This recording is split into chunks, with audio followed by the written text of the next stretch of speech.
So it doesn't matter if Joe Biden's in or out. You make that decision separate of him. The merits of whether or not I'm going to run for president has nothing to do with who's going to be the Democratic nominee.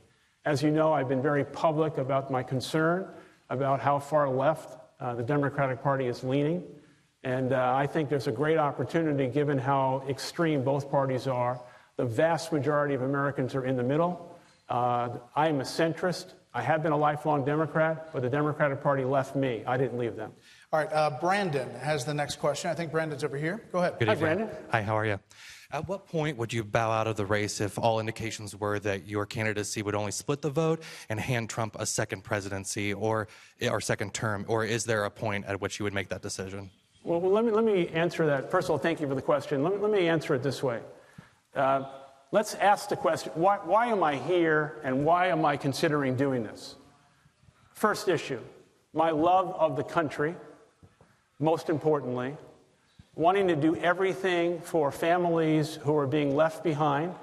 I grew up in public housing. I know what it means to be poor, to have the shame of being poor. 40% of American families today don't have $400 in case of an emergency. I want those families to have the opportunity of the American dream. The third thing is, I want to restore trust and confidence in government and in our leaders. The American people have lost trust in Congress and in this president. And the last thing is, and perhaps most importantly, is that this is an opportunity right now for us to recognize that things aren't exactly going the way they should.